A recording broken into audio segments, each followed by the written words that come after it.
gain traction, but also reputation precedes you. And I want to jump right into the thing that I'm most interested in talking about, and that's the sprint quarter. So this is your It's my foray baby. into, yes, it is your kind of pitch about what happens after the design sprint, especially in a very meaningful way.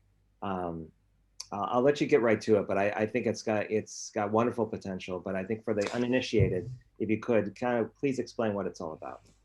Yeah, cool. Really happy to explain. Actually, if you don't mind, I have a couple of slides if you want to see them. Yes, please. If you could share your screen, that would be wonderful. Wait, I'm gonna try to do that. Do you see something? I do. I see. Aha. There we go. Does it work? Cool. Hello. Yeah, so we have been working for like quite some years actually, running sprints, and we're always running. At first, we were kind of experiencing the design sprint, and we're experimenting around the formats. So I started running 4 days because I couldn't sell 5, and then different flavors of sprints until I went back to the 5-day sprint. And I would say over the month and years, we felt really good about our recipe, about the way it was working. We're really happy about the results, and our clients as well. And yeah, over and over, we were, I think, doing good job running sprints and making the client happy and proud. And at the end, we're getting some results like this kind of scorecard. So that's an actual scorecard from a sprint. And to me, it was, or it is, the perfect format to answer a lot of things, right? And one day, actually, so it's Friday, basically, it's the end of the sprint. We have run the user test, we have this crazy scorecard. And for me, it was a lot of clarity. I could see there were some questions that were light green, so everything was validated. Some questions that are some areas of the product that needed a bit of refinement, but basically we learned a ton of things. And so, we're high-fiving, really good atmosphere and spirit at the end of the sprint. And I felt really proud, actually. It was one of these, win design sprint that you can expect for.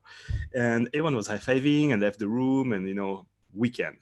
And then the project manager, basically the decider, came to me, and he looked a bit like that, like, Steph, what do we do now? And I will always remember his eyes because he was confused, he was a bit lost. And we started to talk. So that was the end of the sprint. And I was like, okay, what's your concern? He said, you know what, that sprint, it went really well and super fast, actually, but now I'm not ready. And I will need to deliver that product, to build it, to build the products, but I don't have a team. I don't have budget. The project is not started yet officially. And I just don't know how I'm going to be able to keep the momentum that we have, built together during the sprint. Does it make sense? Yeah. Yes, it does. Even if I was muted, yes, it does. Sorry? No, you're good. Keep going. Good. That makes sense. Cool. Yeah, because I have a bit of echo. So basically, I remember about that, and I felt bad because basically our role is to serve our clients and to make them happy and to be really helpful to their project. And basically the sprint was a huge success, and the format of the sprint is a success. But I've realized that our role as a sprint specialist and agency is to help the clients execute better after the sprint, to actually build the product better. So we started to work on that, basically running a sprint, right? So we had 1 week that was kind of clear in the calendar. It was summertime, and so we decided to run a sprint about how might we help our clients, push through after the sprint and build products better. And what you see on the right is the winning idea, basically, to have a kind of physical item, a timeline that could become kind of a guide of what to do after the sprint. And what you see on the left is the very first prototype of this timeline. So it's really not pretty, right? But we felt really happy about it, very good, because we use all our experience of running sprints to build that timeline of what should happen after the sprint. And the version you see down basically is the one that we were testing at the end of the sprint. And then over time, it evolved into, kind of something we are now really proud about. That looks like that. It's a nice timeline. We have a nice paper version that looks exactly like that. And you can see yeah, it looks exactly like that. And it's basically, it's an item that's both, it's something you can give to your boss, basically. It's also something that you can hang on the wall as a poster. And it's a guide. I would actually like to have a copy that you can use to basically give as a Christmas gift. Like if there was something on Design Sprint Ltd, it said, you know, give the gift of Sprint Quarter to like your friends and colleagues. You could. That's a good idea. It may be a little bit of a spend in terms of physically doing it, but it could be something where you sign them. And you could basically like sign the bits like, "Hi, this is Steph. Like, tell me if you want any have a conversation about Sprint Quarter, do so." But then that's a way of generating that kind of interest in a physical object that they'd be looking to hand around. That's true, actually. Yeah, you know, like we just knew it had to be physical in some ways to kind of sell the strategy to your boss, to your colleagues, to put in your innovation lab on the wall. But yeah, I think it could be very powerful to offer it as a Christmas gift. Well, you know, like when we released it was end of summer, so we weren't really thinking about Christmas. But I think, yeah, it's definitely a good idea. So basically, the first version of it was this one. We called it the 3-month strategy. And you know, over and over, we just showed it to a lot of very smart people.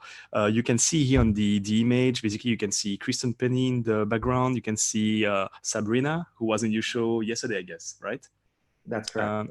And of course, Jake. And basically, the way we kind of, you know, refined that quarter was to ask these very smart people, like, how, in your case, does it work after the design sprint? What do people do? How do they build products? How do they execute, basically? And we're asking them, can you just draw us the timeline of what happens after your sprint? It's what Jake is actually doing on this image. And then we were showing them what we had. So it was this, and kind of comparing what they had and what we had in our version, and always updating it until we got something that looked very good to pretty much anyone who was showing the timeline too. And so I wouldn't say it's final.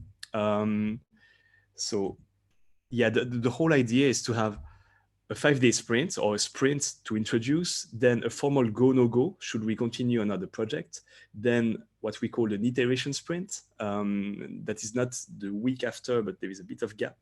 And then the idea is to deliver the MVP, so an actual product at the end of the 3 months. So yeah, one thing we have added that's very key to the quarter is that thing in pink, what we call the judgment day. It's actually, we've realized that it's so hard. I don't know in your case, but in our case, it was so hard on Friday with the team, you know, proud but exhausted after the week of sprint, to take a clear decision. Should we continue the project or kill it? I mean, it has never been a total failure, like with a scorecard all red or something like that. So it's always, it has never been totally green too. So it's always a bit mixed. And you need to think a bit more about, okay, should we continue with that concept? Should we adapt it? Should we pivot? Should we redo a sprint? And what we have discovered is that you need to take that decision, but not the last day of the sprint, but let a few days, like 1 week, and then you reunite the right persons to take that decision. Should we go or shouldn't we go? Make sense? Yes, it does. The thing also is to let a bit of time, because what we've seen is that companies, at least in Europe, love to use tools like the value proposition canvas or the business model canvas, way more important. And for them, it's very important tools to bring at this time of the project or the course, the journey of the creation of the product. Because if they decide, so if you bring the sprint results during judgment day, they need to know how much it's going to cost to build at least the first part of the product. So what we decide at judgment day is not like we validate the whole product for the next 4 years, but we validate the 2 next months to build an MVP. And that's something that has been very important and key, at least in Switzerland, is that this unlocks the budgets that you need to continue further the next month and not to have a huge gap and wait for a validation. And then if it's a success and if you can continue, then the iteration sprint, I know that companies like AG Smart or Edge, they will run an iteration sprint the week right after the sprint, the first sprint. In our experience, it has been more interesting and more powerful to let 2 weeks in between. So people, have more fresh eye. They are rested a bit too, because it's very tiring to run 2 sprints back to back. It's easier to find slots in the calendars, in the agendas of everyone. And we like that format, 5 days and then 3 days. Could be 4 and 4 in some cases, but in our case, 5 and 3 works really well. So we have the 5 days design sprint, and we have the 3 days iteration design sprint. That's exactly on the Google product sprint model that you can find on Design Sprint Kit. And then the whole point of that iteration sprint is actually to know what you're going to create as an MVP. So maybe you have a lot of crazy ideas on your first design sprint, right? So the second sprint is about creating a smaller product, a leaner product that you're going to be able to build in the next agile sprints that are actually development sprints, if it's digital. But basically, what can you build in 6 weeks before releasing the MVP? And that's the point of that iteration sprint.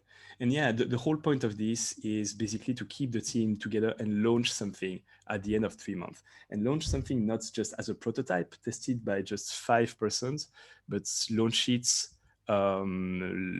like in the real world, and having actually something, a product that is out there that can be used by anyone in the world, and starts to collect data. And yeah, I think it's really key, because it's what you need actually. You need to have solid data, putting trackers like Google Analytics, Hotjars, of these kind of tools. And this, of course, you can't have it with a design sprint. So that's how it looks, like the full timeline. That's the way it looks. And actually so you can find it on our website in digital format. So in PDF, it's free. And of course, you can also, if you want to get it for Christmas, you can get a printed copy. You can find it at this address right here, designsprint.com/en/quarter.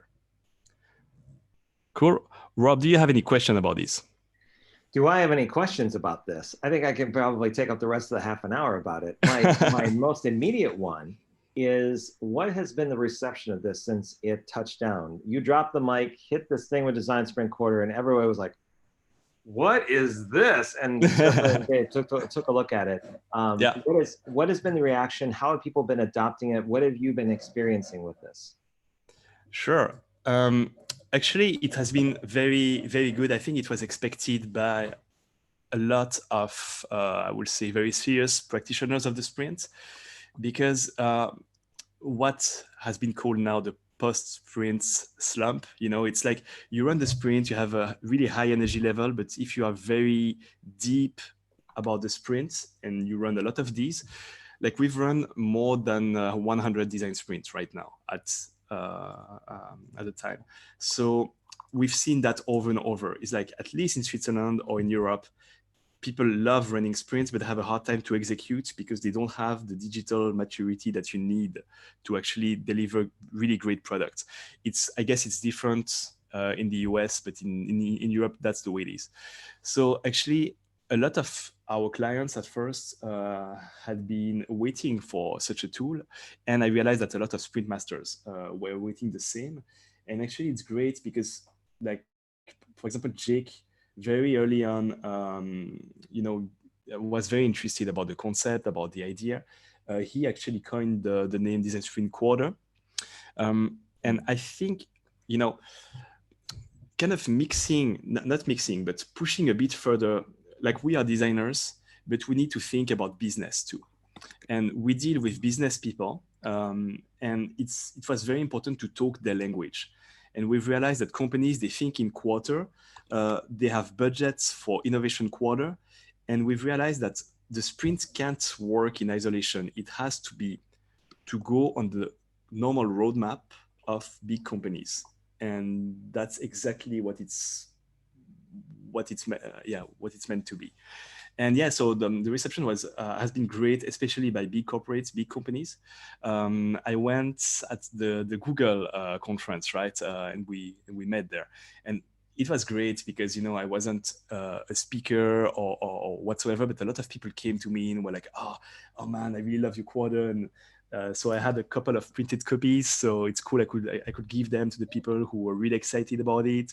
I got Lee Duncan from IBM who told me that, yeah, he's going to put it on the wall in the innovation lab. And I think that's great to have this kind of reception by people who are really hardcore about the sprints and who have been struggling in integrating the sprint in big companies.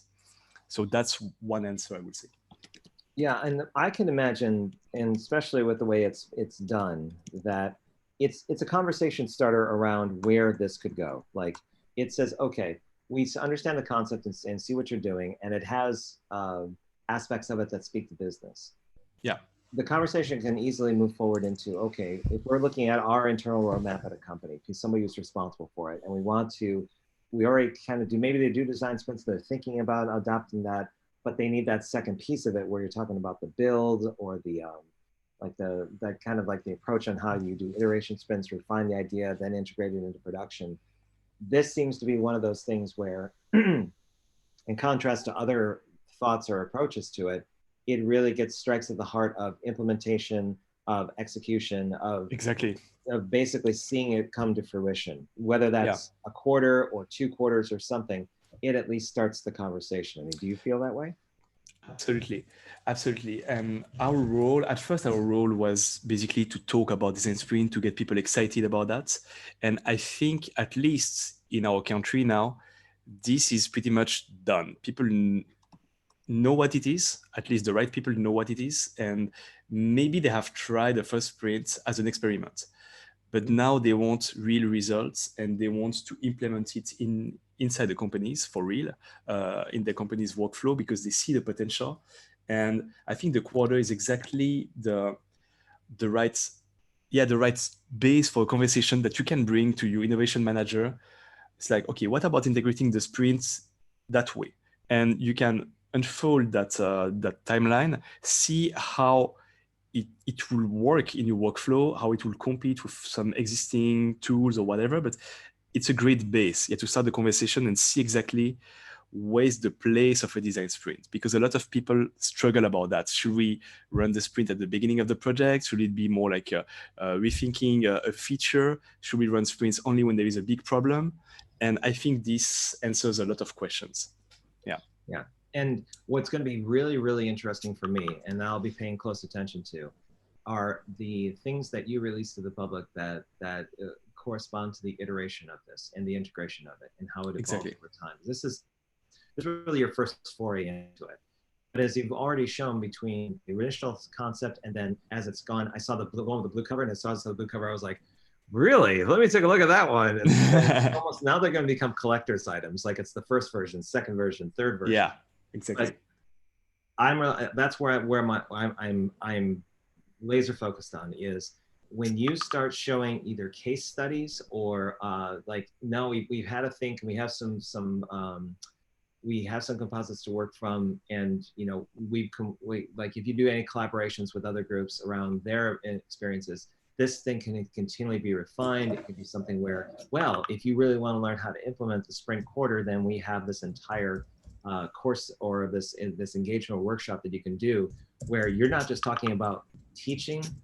Whoa, holy cow, Slack, come on, get out. So it's not just about understanding what the sprint quarter is. It is really about integrating the process in a meaningful way to the company that you're talking about, so that you could go into licensing, you can go into like the kind of engagements that SAP does, where it's multifaceted. It can go in a lot of different directions. So I'm super excited for you. B, I'm also jealous that you're as smart as you are, that you could do this. And C, like I said, I will be paying very close attention to this, because this is something where it is the thing that you said, to your point about this evolving into the next stage. Like this is where it can go, and then it's going to start getting into the realm of development and everything else. So I'm super psyched for it. Exactly. There's also one thing is, we have been in the business of design sprint now for a long time, and we know how it's hard to sell a sprint, to find new clients for the sprint and to sell. It's a lot of work to sell just 1 week of work at the end. Even if the sprints are more expensive than classical design work, probably, but still, when I look at about a lot of consultancy, like you mentioned, big names, or it could be EY or Deloitte or these big guys. Basically, they don't sell 1 week of work; they sell 3 months of work, or 6 months, or 1 year assignments, and these are really big packages. And I've realized that now we are having so much of experience, not only at running this design workshop, but at corporate innovation in general. Why we couldn't use the same approach or the same tool, selling something bigger, being accountable for longer too. The sprint does work. This 1 week is a magic recipe that works, and now it's our role to just to make it bigger, to extend that magic week and to ensure the success of the project. And I think I've seen a lot, and I think that this format of 3 months is probably the right format to start. If we need to sell something bigger than just a sprint, selling 3 months looks like the right format. At least it's the initial conversation to have. It's not you changing culture overnight, but what you are doing is influencing the behavior of many different people that are involved with project delivery in a way that kind of aligns them with concepts that were from the original design sprint process that Jake had done. And when I had a conversation with Sabrina on Tuesday, this is something that was a follow-up from that conversation I wanted to talk to you about. I argue with her that there's a coming evolution on the dev side that's getting away from agile, where agile has been the thing that everyone does. It's been talked about over and over and over again. And it just feels like with the 6-week cycle that Spotify uses and that's 37 Signals has been kind of broadcasting, it's ripe for thinking about efficiency and optimizing, but bringing back the human element in things. This thing that you've done with the quarter kind of bridges that or gets into that. And I almost feel like it's going to start the conversation of, well, why can't we do this design sprint for coding or for development or even writing production ready code with test scripts that get people in that same mode of what can we put out there that has tons of value, is just this component, but we test the systems and figure out whether or not it has value. By the way, your hand, I think you really need a Band-Aid or something. Yeah. No. Wait, I'm going to chop it up. There you go. Anyway. Okay. yeah, sure. There is a question, I think, on the chat. Yeah, I was just about to say, for those of you who are listening in, if you want to start putting in your questions for Steph in either Zoom or in YouTube, where we're broadcasting right now, feel free to do those, and we'll go after them one at a time. But what you're saying, Steph, is Joshua Isaac, who's saying, how do you know which features from the design iteration sprint should make it to the MVP? Yeah, it's a very good question, actually. It's that's why there is actually an iteration sprint. That's the very reason of it. Because in a lot of time you run a first sprint and you get a very appealing product, something very sexy, very interesting, but it's just too big to build. It's too big, too broad. The business model is like huge. It's a lot of it's work for like 1 or 2 years, and you need, if you want this project to move forward, you need to be able to show something very fast. And what I call very fast is 3 months. At the end of the quarter, you need to be able to show some results. So the idea of that iteration sprint is to really extract the core value of that idea.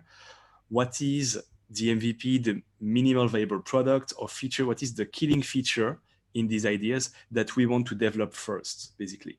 And it's exactly about coining that. So that's the whole point of that iteration sprint. It's usually the same team that was already part of the first sprint. That's why we can run a shorter sprint, because they already know how it goes and we can go faster. And the whole point of that second sprint is not to create new ideas it's just seeing what we have created, extracting the value, and agreeing on what has to be built. And also, you can, of course, if it wasn't the case in the first sprint, but you can, of course, integrate developers or people who will build the solution on that second sprint. And that's really, really important to have the commitment. Yeah, So I hope. and also it gives people, it's almost like a launching pad for people that are going to be implementing what you're going to be doing, and Yeah. starts those discussions around platform, around backend systems, and what needs to be supported. Everything. So yep. Yeah.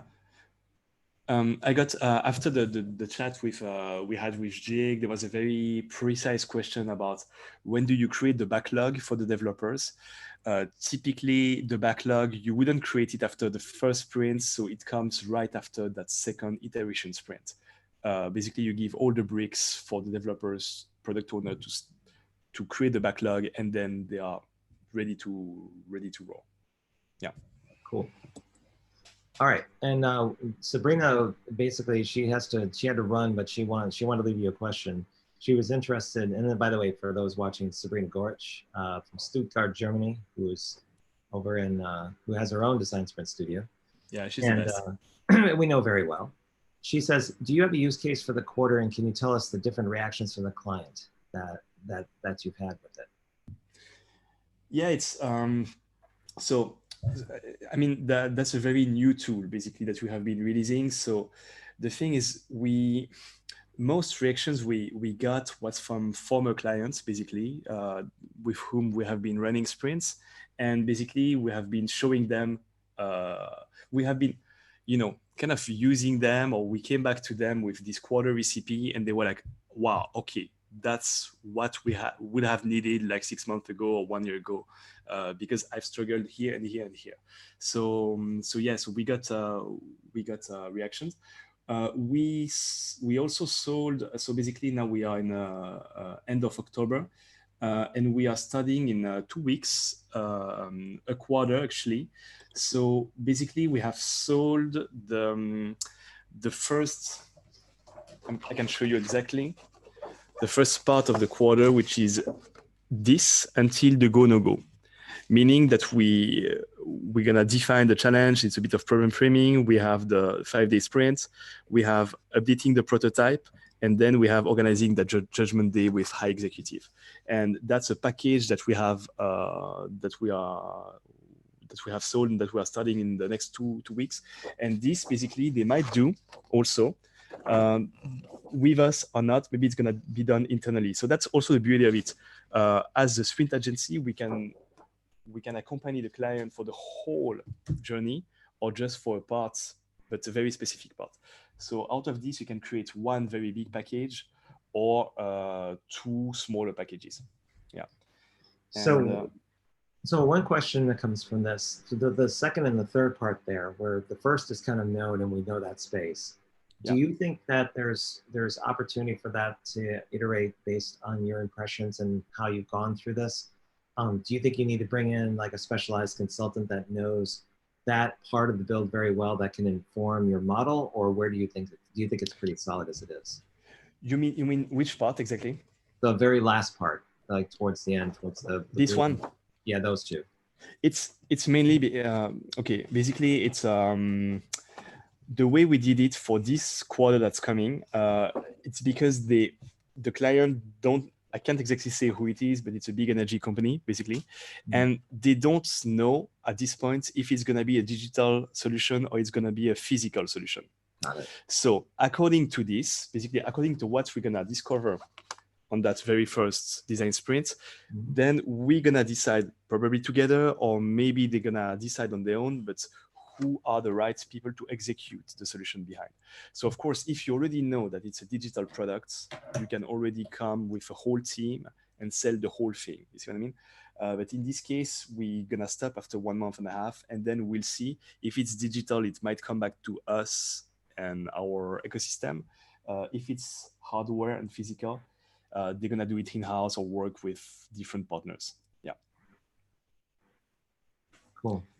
Sandy Lam had a follow-up question for you. She's over at Software AG as a product designer and the reigning most valuable practitioner of the Global Virtual Design Sprint. I think she's going to take the crown again, but she has some competition this year. I see you guys are like hundreds, right? I mean, yes, it's crazy. Yeah. Anyway, and she says, any case study on how you can incorporate the quarter in an enterprise environment with long established products? And as you answer this question, I'm going to go grab my charger. So I'm a blank screen talking. Nobody will know the difference. Go. Okay, Ran. Um, so it's a tool that's very new. That's very new at this point. So it's very hard to speak to an empty chair, you know. But anyway, it's a tool that's very new. But one thing I know for sure is that most big companies see innovation, at least innovation effort. They have like as quarters. So they have budget for a quarter and they want some result at the end of the quarter. So I know that, for example, Airbnb, they have regular design sprints and sprints every quarter or at this rhythm of quarter. That's one example. And I got a lot of confirmation from people at IBM or at Home Depot or a lot of these people who were at the Google Design Sprint conference. They all validated that basically that quarter rhythm would work really well in their company. Also, when we organized our own retreat up the Alps, you know, there was Jake, there was Sabrina who came. There was also someone from Google, Sevilla. And when she saw the timeline, she said, "Oh, wow, okay, this will fit well at Google too." So we showed it to Kai as well, and you know, it's cool to see that when you show it, people nod. They're like, "Okay, that's new, but it could work well." And it's not that big of a commitment for a very big company to, you know, the same way they are like, "Okay, let's try a design sprint." They can be like, "Okay, let's try a quarter," because they already organize some innovation quarters in some other forms. So it's not that a big deal to, I guess, to try this new version of the quarter. Yeah, I mean, sky's the limit next year. I mean, I was good. Yeah. Also, one thing that's very interesting, you know, I have, so on my website, basically, if you go on my website, I showed you the address before where you can download that quarter, that PDF. Of course, so from time to time, I check who is downloading, you know, and I see that there are a lot of very big consultancy that are downloading this quarter template. Mm-hmm. So in a way, I'm a bit sad because it's kind of these guys that I'm trying to fight with this tool, and I want to share this tool with other sprint practitioners because together we can win. But at the same time, if these guys are interested, I guess it's a very strong sign and good sign that there is something interesting here. But my view on that is that you're the authority on this. People can basically take inspiration from it, and competitors and compadres alike are going to do that. But if you're the authority on it, meaning that you're the person that's at the centerpiece of it, iterating on it, thinking about it, implementing it, writing about it, showcasing it, you know, is somebody going to go to a third party and get this done, or are they going to go to the source? It really comes down to, like, you know, you being the person that's the originator, just like Jake is. Everyone else can learn the design sprint from it, but there's a reason why people go to his workshops. There's a reason of course. why they interact with him. So it's the same thing. It's just that you're basically putting a different approach or a different thing out there for people to consider. That's nice. That's nice. I mean, what's great is, like, I'm not a scientific, you know, in my team, we are not, we are very empirical. We have been working a lot, running sprints, and what is here is what we've learned, running sprints for real. So I think this has some value. And also, you know, when I asked Jake, you know, for me, Jake is the ultimate authority about sprints. I mean, he has written the book. He has been talking to absolutely anyone, like everyone in this field. And for me, it was very important to show this to him and to kind of get his approval. Like, do you think it's right? Do you think it's... And, you know, when I showed it to him the first time, he said, "You know what? You guys know better than me about that." Mm-hmm. And I was like, "What? You are Jake Knapp?" And he said, "Yeah, but I'm Jake Knapp, so I know exactly how a sprint should work." And in his context at Google Venture, he has created the sprint and he has all that experience, but he doesn't have that much of experience in executing a product in corporates in Europe the way we have been working. So that was very interesting, actually, to see how humble he was about that. He has created the sprint. He's the ultimate master of these 5 days, but what comes after, it's probably we have more experience than even him. I think that's very interesting. It's a cool way to see it. It's just taking it to the next level. Like, it's funny you mentioned that, because I think of the guys who started Agile, and they had a different approach to theirs where they felt like they were losing the narrative. and Yeah. they tried attaching morals to Scrum and to Agile, and it just didn't stick because people created SAFe, which is like scaled Agile frameworks, which is something that goes into the enterprise, and it's more fractal, and it just takes it to the other level. With Jake, I think his approach is like, look, I did this thing, it's working really well for me, but he finds value also in being able to consult with people and to answer questions. I think his perspective is one where he has a body of experience, he has a number of things that he's done with his career and with the design sprint process, but he understands that people like yourself, others in there that are kind of innovating in this field, are going to take it to the next level or take it to one additional step. And if nothing else, he's really grateful probably for just having the conversation in the first place. Yeah, exactly. He's someone who listens a lot, who is it's just great to be around him, and he will listen a lot, he will ask a lot of questions, be genuine, sometimes he's asking me how my business is going, how, like, he's very interested about the practicality of running sprints and running an agency based on this business, and because he has the experience of running sprints inside Google Venture, that is, it's a word in itself, but it's not necessarily the real word. So I think the first time I entered in contact with Jake was back in 2015, so it's a long time ago, but for him it was very exciting to see a young Swiss designer, the other side of the world, taking these concepts and starting to run an agency in the real world. And he didn't know if it will work, and I didn't know myself if I would find clients, if I could sell sprints, if people would be interested. And yeah, I think it has been quite a journey, quite a ride, and it's great to have Jake around to be able to exchange on that. Yeah. Well, plus, I mean, your life's going to change even more next year with this entire sprint quarter thing, and then and raising family and traveling and just basically making all that work. It's a lot of stress and a lot of activity, but this is kind of what you do. I mean, let's look at the historical narrative a bit, and I'm not trying to paint a broad picture and say you're Rembrandt. I'm just saying that if you follow your history about how you approach events, products, processes, and so on, you have a certain level of polish and quality to what you do. So if obviously when the quarter came out, it was something where by reputation of who you were, I knew it was going to be of another level, where it was going to spark conversations of a different kind. And that's probably going to continue throughout your career. So if you decide to do something completely different or something related to it, it's going to have that same approach. Thank you. I think it's the best compliment you can give to someone from Switzerland, actually, because like, we like to do things well. That it's just about that, and at the end of the day, I'm a designer.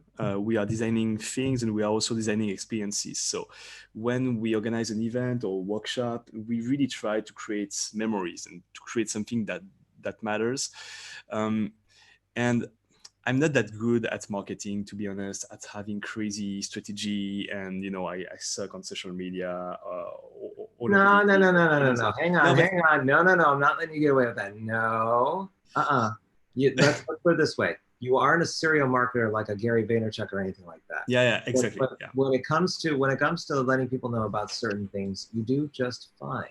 You don't have to be like on TikTok and Twitter and Pinterest and Instagram and Facebook and LinkedIn and whatever. It's fine. By the way, I think I was on TikTok even before you, but you were. It's because of my niece. I saw that you were promoting it, what we were doing today, and I was like, that's what you gotta do. It's either education or entertainment, and if you can get in the groove of understanding that platform, dude. If Sandy Lamb can talk to elephants about this global virtual design sprint and make it connect and get over 8,000 views in 2 days. Wow, that's crazy. I'm not saying you have to go talk to elephants, Steph. I'm just saying you put enough content that's educational about the sprint quarter, about what you're doing in 2020, and it can be small bit-sized stuff. Yeah. Why not? I mean, what I like is when you meet the person in real, and basically you know, it's the same person that you meet in real that you have seen online, you know, like on the video, or, and it's what I love. And I see that a lot in our industry, in the design sprint. You talk with the real people, with the real persons. Mm-hmm. And I think for us, it's very easy to be real because, you know, we're just too, we just can't fake it. We can't build something huge. And yeah, at the end of the day, we just try to create some things that matter, that are helpful, that we love doing too. One thing that was key in my agency was working with my wife, with Egle, basically. Mm-hmm. She's not a designer by trade. She's a psychologist, but also it turns out that she loves organizing things and events, and she's really good at that. So I think we are a good team together, and, you know, having crazy ideas, see, you know, can we make it? It's also our own money, our own company. So do we take the risk to go for it? And yeah, so far it has proven really, you know, like really successful. And we are psyched to have kind of been nominated by Google to get this Design Sprint Chapter. It's a huge responsibility, even if it's a tiny country. But it's a country, Switzerland, where a lot of things are happening. There are a lot of interest in here, a lot of big headquarters of the companies, and a lot of things are being decided in Switzerland. A lot of leaders are here, and I think we have a responsibility to push that sprint forward. We are very concerned about environment, basically climate fights, climate change, and we have a role to play. And I think it's our chance to, now we have something that we can use. We have a big name with that Google Design Sprint Chapter that we're going to try to use at best, and to create an interest in here about design sprints. And I almost see that your wife kind of taking that on in a more expanded way, if she has the bandwidth to do so. I know you guys have tons of work to do to support the business, but if you're talking about somebody who's a natural organizer and somebody that aligns with that, because that's how I am. I tend to love organization and kind of putting on events. That may be her bread and butter if she chooses to do so. Yeah, I don't want to miss Oliver Lardy's question before we were kind of, because we're getting close to time. And Oliver Lardy, for reference, is the Chief Executive Officer of Contexto Global. He's also a mural design consultant partner. And his question was, what is for you the main argument for engaging a board, be it CEO, R&D, financial director, from a quarter strategic design to the digital or physical solutions? Wow, that's a tough one. I think it's being pragmatic. Like, I see a lot of money, a lot of energy that's going into, we want to be more agile, we want to do design thinking, we want to be more modern, to, you know, digital transformation, all these big names and big words. And what I love about the design sprints is that it's hyper pragmatic. It's like you book 1 week, there is a beginning, there is an end. At the end of the week, you have a prototype, you have tests, you have a scorecard, and you have moved forward a lot. The way I see the quarter, it's the same idea, the same base idea, but it's just for a longer period of time. Mm-hmm. And I don't know how it is somewhere else in the world, but at least in Switzerland and in Europe, we are paralyzed by, we want to release some products that are polished, that look really good, that are finished, kind of. And the level of polishing that we give to anything that we put out makes us very slow. So myself, I can afford to be slow because I'm a small company, very niche, very specialized. And it took me 1 year to release that quarter. But I released it when I thought it was the right time. But when I see big companies, they act exactly the same way, which means that it takes 4 or 5 years to release anything. Yes. And I think one of the main arguments for engaging a CEO, R&D manager is like, just look how slow you are. And you are not putting anything in the world. You are not testing anything for real. You are just staying in your comfort zone and just try. You take these 3 months, you put something out, and you will see how fast you learn. Mm-hmm. That's the way I will sell it. Yeah. And Steph, we're at time, but do you have any time to hang out for about 10 or 15 minutes? Or do you Yeah, of course, with pleasure. Yeah. Okay. This is I'm not doing this anymore for the rest of the month. So you're my last. Yeah. Well, Yeah. You know what? Thank you so much for having me. It's really, really cool. Yeah. Oh, Amy, hey, I've been looking forward to this. So just Zoom kind of like did a little bit of a backdrop, but we'll make it work. Yeah. So we have more questions coming in. Jerome Vermouw, who's up in the Netherlands, and he's actually somebody who's doing the Talent Sprint and the Global Virtual Design Sprint. Yeah. He's also the inventor of GVDS On Air. He built this whole mural with like every single link that goes with all of the videos and the LDJs. It's just massive. He goes, crazy. is that bottle in the cupboard behind him for emergency purposes or to celebrate milestones? And how do you celebrate all the successes you've had so far? What is behind me? He said the bottle in the cupboard behind him. Bottle? Oh yeah, there is. Well, we do drink in here sometimes, but yeah, it occurs. So you mean which? Do you think we are successful? I don't know if we are actually. I think here's why I would be approach is if you two, like you and your wife, are happy with how things are going, if you feel like you're leading a happy life no matter what, like if you're happy with where things are, and you're not trying to reach some sort of aspirational, like pie in the sky kind of billion-dollar corporation, but you're keeping your feet on the ground, that's what you really should shoot for. Because I mean, I'm doing the Global Virtual Design Sprint, and anybody looking in just thinks it's madness because it's so complex. It's like 115 people, 15 teams. Exactly, yeah. All, and like the sheer amount of LDJs and everything else. But this is me. I mean, this is just who I am. It's not that I'm trying to be something else, and I really enjoy it. The fact that I'm able to talk to you, somebody across the other side of the world that's doing innovative stuff, is a thrill for me, because it's just all I want to do is ask questions and learn and get perspective of something that I don't have. So it's fine for me, really. Exactly. Yeah, I think at least we are very successful in building our dream life in a way. We have a young son who is almost 3, and I work a lot, but I can still take time when it really matters, when it's important. Being on your own, having your own company, being a freelancer is, it gives a bit of flexibility. Also, working with my wife, it has been a crazy journey, and I wouldn't go back because it wasn't meant to be. At first, she was a psychologist, and then she was working with kids in a daycare, so nothing to do with design, with running a business. And it just, we just started to do it like naturally. She was on maternity leave. She just needed to stay home, and she started to help me on my stuff and to help the company grow and organizing events and stuff. And it worked like really well. And this is a great quality of life.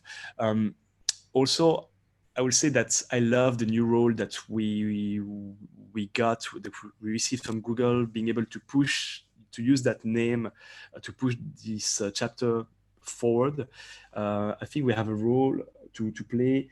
We have a lot of crazy ideas for the next month, actually. I don't want to tell too much, but we're organizing something very big for next year. In summer next year. Organizing a big event, please. I've never heard you do any kind of events whatsoever. This is news to me. You putting on a stellar event that everybody wants to go to, and it's blindsided me, right? I just don't believe it. It's gonna be something very different from what we have organized so far. We are really excited about this. I hope it's gonna work, but yeah, we'll see. Are you basically, wait, I gotta interrupt you. Are you going to basically rent out a stadium or something, like a huge soccer stadium, and make it like a giant thing where basically there's going to be there's like every single like section of the field is going to be like, you start off with your regular design sprint, you iterate in the middle of the field, you actually implement it on the other end. And then there's vendors all yeah, that would be good.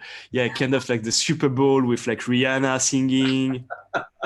That's a good idea. You guys musical thing, yeah. I think it's only a year away. Probably. I mean, like that's the beauty of it. It's like we want to do something very bold and very, very appealing and cool. At the same time, we are still a small company.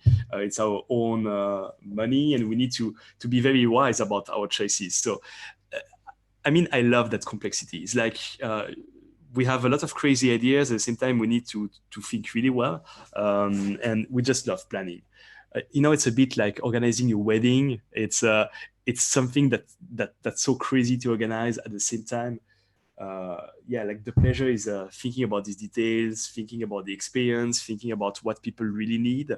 And yeah, I'm really excited. So it's kind of also we need, as an agency, we need some long-term goals. So of course there is always the excitement of running the next sprints, and our clients are getting better and better at scheduling sprints in advance, which is really good. So you see a bit what's coming, but you see only what comes in the next maybe 2 months or 3 months.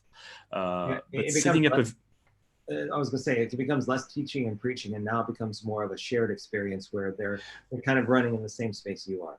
exactly, yeah, exactly, and it's great because we are making connections thanks to you and thanks to all the people that we are meeting, and it's getting worldwide. Like 4 years back, I was just on my own, running sprints with my small clients and being all alone in Switzerland. And now it's something worldwide. We are connecting at a crazy level. We all know each other in person also. I think Google is doing a great job at organizing these sprint conferences every year. Not everyone can attend, of course, but I think this creates a lot of energy, and hopefully with this chapter, we're going to be able to push that forward. Yeah. I was telling Sabrina that she should start her own. She should basically get a conference together over there in Stuttgart, Mm-hmm. some European design sprint conference. Maybe pair up with you around like the location, the concept, what it could do, because she's very kind of keyed into the community there.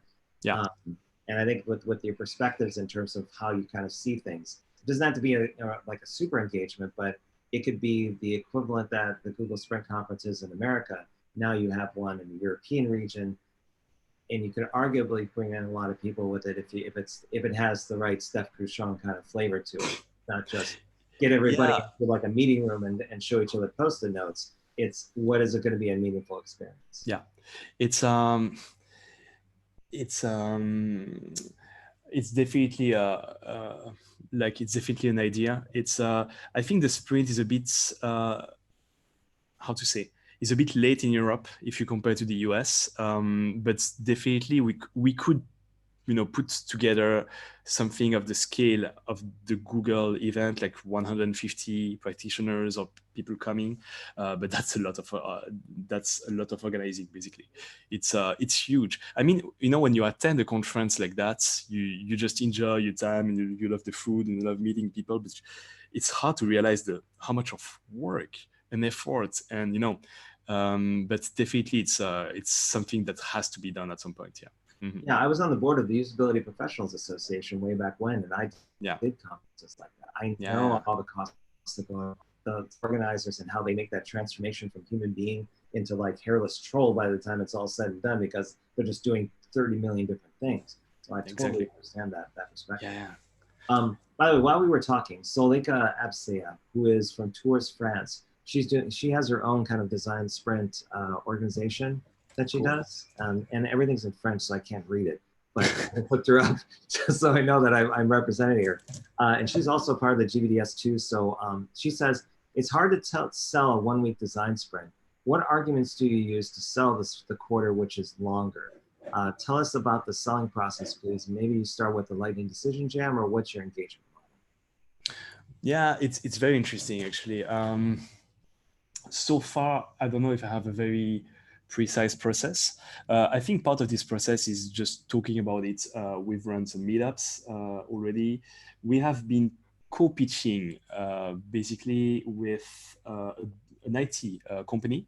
So, which is very interesting because it's like when you come as a design sprint expert, coming with your quarter, and you come with the IT company that's able to build the products, and you come together, this has a lot of weight, basically.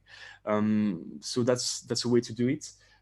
Usually I will talk about the quarter. Like, let's say a company hires me for a sprint. During the sprints, then I will show this to the company, because I know the question is going to come. What should we do after?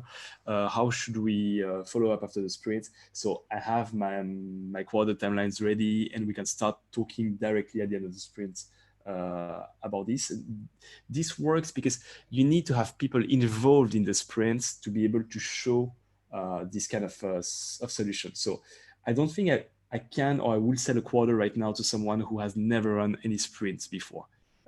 So in the right order is sell 1 week design sprint, and then you can sell a quarter.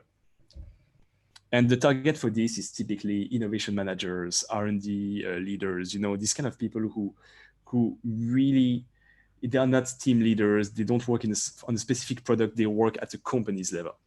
Yeah. Then maybe there's a related question that's coming from Paulo Ricardo. He is a product designer, design sprint facilitator out in Sao Paulo, Brazil. Cool. Wow. He's been doing that for about 9 months. And his question is, the big challenge is how to make the client understand that we aren't creating the roadmap to build the product in the design sprint week. How can we really use the quarter to do it right after the design sprint? Right after the design sprint? Yeah. Yeah, it's what your client needs to understand is the difference between a prototype, and that's used for testing something, and an MVP, like a product that is released for real. And I think I see a lot of confusion, because some people will say that, you have an MVP at the end of a design sprint. So if the client is not clear about that, then you need to explain. But it's more about, like, I wouldn't brute force a quarter during a design sprint, like show it anyway. But at some point, the conversation is gonna start with someone telling, okay, but like, if we choose this idea, how are we gonna be able to build it? And this is gonna come at some point of the conversation. So then, or people just ask me, what should we do after the sprint? So now I have the answer. And basically, I never plan to sell a quarter or to show the quarter to anyone. But basically, I have it always in my bag with me. And as soon as the conversation pops up, I can show actually the quarter. One thing I can maybe show you, just a sec.